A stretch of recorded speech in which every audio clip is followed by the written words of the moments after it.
ঘুম থেকে উঠে দেখি পুকুর থেকে কারার জন্য মাছ ধরে নিয়ে যাচ্ছিল। পরে কোনো দিকে না তাকিয়ে দুম করে তাদেরকে গিয়ে বললাম যে আপনারা কারা, কোথা থেকে এসেছেন, আপনারা আপনাদের বাড়ি কোথায়। এই কথা শুনে তারা বলে যে আমরা চোর না, আপনার দাদা আমাকে বলেছে যে আমরা পুকুর থেকে মাছ ধরতে। তারপর আমি বললাম যে ঠিক আছে তাহলে আপনারা ধরুন মাছ। তারপর তারা তাদের পাগলা একটা গাড়িতে করে কিছু জাল টাল নিয়ে আসলো আরো, এবং বাঁশ টাস নিয়ে এসে আমাদের পুকুরটার ভিতরে গাড়াগাড়ি শুরু করে দিল। তারপর একজন দুম করে ডুব দিয়ে দিল। ডুব দেওয়ার পর সে 30 সেকেন্ড পরে উঠেছে। আমি তো ভয় পেয়ে গেলাম যে কোথায় না হারিয়ে গেল। এখন তাদের বস আমাকে বলে এদেরকে আফ্রিকা থেকে আমি ট্রেনিং করে এনেছি, এদেরকে যদি গুয়ের পুকুরের মধ্যে তুমি নামিয়ে দাও সেখান থেকে এরা তোমাকে মাছ ধরে দিতে পারবে। আমি এদের ভয়ঙ্কর ব্যাপারটি জেনে আমি আরো ভয় পেয়ে গেলাম। তারপর এরা বলে এরা নাকি 11 দিন ধরে গোসল করে না, গোসল না করার কারণে এদের মাছ আরো বেশি ধরা পড়ে।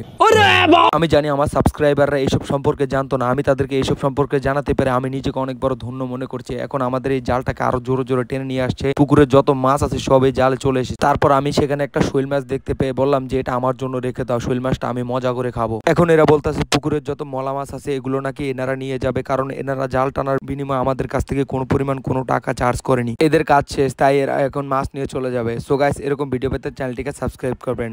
বাই।